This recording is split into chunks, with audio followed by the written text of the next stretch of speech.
من زیاده از 18 سال در غربت بودم. انمی قدر همین منزلت انمی وطن و وطنداری را به فکرم بیشتر حس میکنم. میگه بی وطن نیست غریبی که کند یاد وطن، در وطن بوده بی یاد وطن بی وطن است. وطنم یک نفس از یاد تو فارغ نشوم، فارغی در حق تو مهر تو را باختن است. در غربت که بودیم دایم به یاد انمی وطن بودیم، به یادی خویش تبار بودیم، به یادی یار و برادرها بودیم و دایم ما در فکر و عقیدمون همین آبادی انمی وطن بود و برگشته آمدن به همین وطن بود. و همین کار رخ داد. گشتیم به وطن. این امروز شکرانه خداوند که در وطن، در بین خویش و اقربا، در بین همزبانان خود. بعد یک روز از کار گشتم، هم دفتری کاری می‌دارم در خانه، زنگ تلفن شد. برداشتم، گفت که من رستم نویس. گفت گویا که وای میدوند که من در کدام حالتم، در کجام. منم همون راست همون دفتری جای کاریم در آمدگی بودم. گفتم بگو تا بنویسم. نه سر گفتم، نه پا گفتم، نه جان گفتم، نه تن گفتم. وطن گفتم، وطن گفتم، وطن گفتم، وطن گفتم. بعد الکی همین چیز تمام همین وجود من در یک حالت دیگر قرار گرفت. وقتی همین چیز شنیدم، این تعلق دارد به پرزیدنت کشور، اساسگزار صلح و وحدت، پیشوای ملت جناب عالی محترم امام علی رحمان. این از روزی که به صحنه همین آدم در صحنه همین سیاست آمده است، تمام حیات و فعالیت همین جناب عالی در همین شهر نهان است. یک سفری داشتیم همراه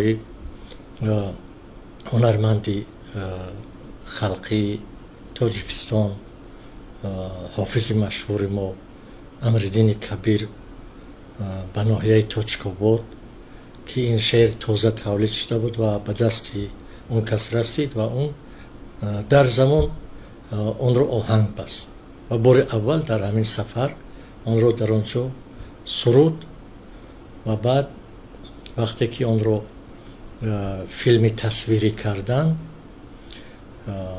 وقتی که لحظه های پاره های از روزگار و پیکاری پیشوای ملت پرزیدنتی محترم کشور امام علی رحمان روی نوار ثبت این سرود آمد، با مقالی اونچه که عیان است شوجد و بیان است راست می آمد. یعنی دقیقاً همون چیزی که با سرنوشت، سرگذشت و کار و پیکاری این شخصیت برجسته متناسب است، مناسب می آید.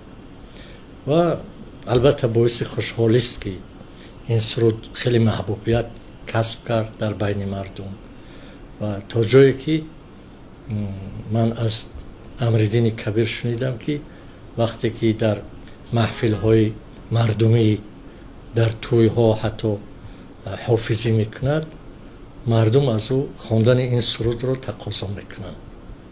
یعنی دیگر یک چیز رسمی، صرف رسمی نیست، بلکه یک سرود به یک سرودی صمیمی مردمی تبدیل شده است که این البته باعث خوشنودی است. حالتی بود که در احساس شدیدی انا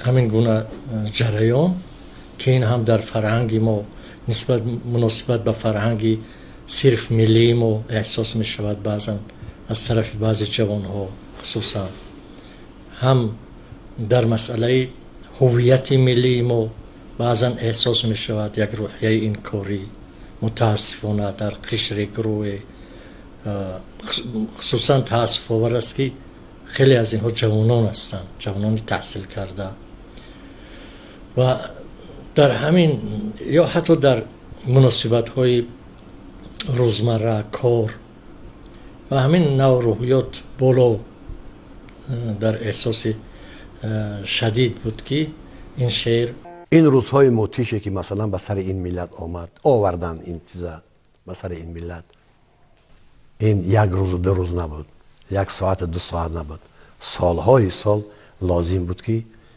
همه انمی کمبودیا، همه انمون علتی که به سر این مردم آمدگی بود همینه نیست کردن در کار بود. هزارها مردم بیرون از کشور، چی در افغانستان چی در تمام دنیا تاجیک پنج شده برفت، همه اونو سرجم کردن.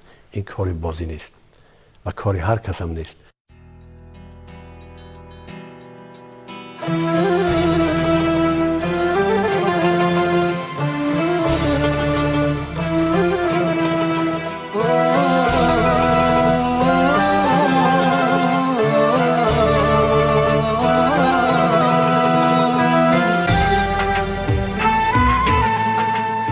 همین طور امرالدین کبیری امروز در فضای صلح و آرام کشور عمر به سر میبرد و ترانه ایجاد میکند و با ترانه های دلنشین خویش به روح و روان مردم الهام میبخشد.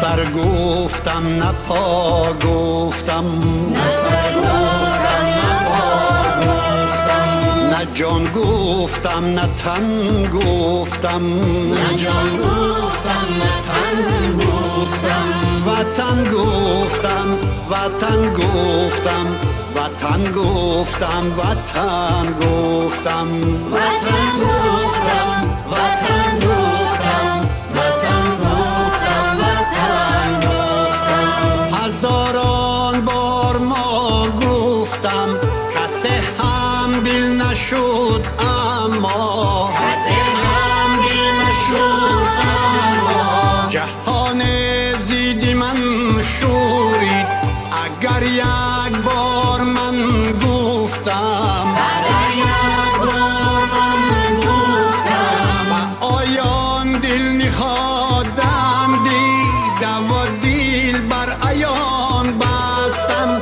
به غربت از وطن گفتم، به خلوت انجمن گفتم، وطن گفتم وطن گفتم، وطن گفتم وطن گفتم، وطن گفتم وطن گفتم، وطن گفتم وطن گفتم. جنونم را چه مجنون نازش صحرا ندانستم، وطن گفتم وطن گفتم. با پای به ستون ایستادم و از کوه کن گفتم، وطن گفتم وطن گفتم.